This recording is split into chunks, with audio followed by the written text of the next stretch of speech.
ओम तत्सदिति निर्देशो ब्रह्मण त्रिविध स्मृत ब्रह्मणस्तेन वेदास्व यज्ञास्व विहिता पुरा 27 तस्मादोतमित्युदाहत्य यज्ञदान तपक्रिया प्रवर्तन्ते विधानोक्ता सततं ब्रह्मवादिनम् 27 तदित्यनभिसन्धाय फलं यज्ञ तपक्रिया दान क्रिया च विविधा क्रियते मोक्षकाशिभिः 25 सद्रावे साधुभावे च सदित्येत प्रयुज्यते कर्म चैव तदर्थ्यं सदित्येवाभिधीयते 27 यज्ञे तपसि दाने च स्थिति सदिति चोच्यते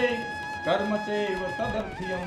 सदित्येवाभिधीयते 27 श्रीमद् भगवद गीता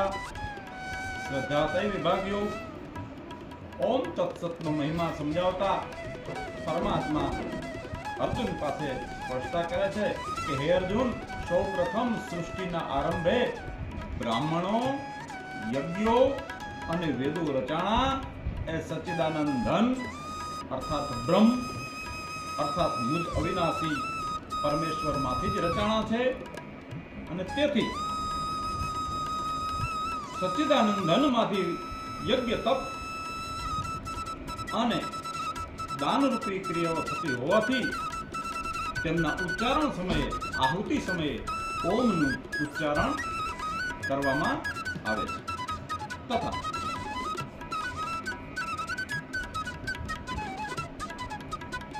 જે કાર્યમાં ફળને લક્ષ્યમાં ન રાખતા એટલે કે પરમાત્મા કાજે જ બધું કર્મ કરવામાં આવે ફળ પરમાત્માને જ અર્પણ કરવામાં આવે તેમને પણ તપ તરીકે ઓળખવામાં આવે છે તથા જે કાર્યની અંદર યજ્ઞદાન અને તપરૂપી કર્મ જે છે તે કરવા પાછળનો હેતુ સત્ય ભાવનો છે તથા શ્રેષ્ઠ ભાવનો છે તથા ઉત્તમ કર્મ માટે જે કાર્ય કરવામાં આવે છે તેમજ હે અર્જુન તમામ પ્રકારની ક્રિયાઓ પરમાત્માને માટે જ એટલે કે પરોપકાર માટે કરવામાં આવે છે એમને સત કહેવાયું છે એટલે ઓમ તત્સત શ્રીમદ ભગવદ ગીતા શ્રદ્ધાતય વિભાગ યોગમાં પરમાત્મા આ રીતે સમજાવે છે।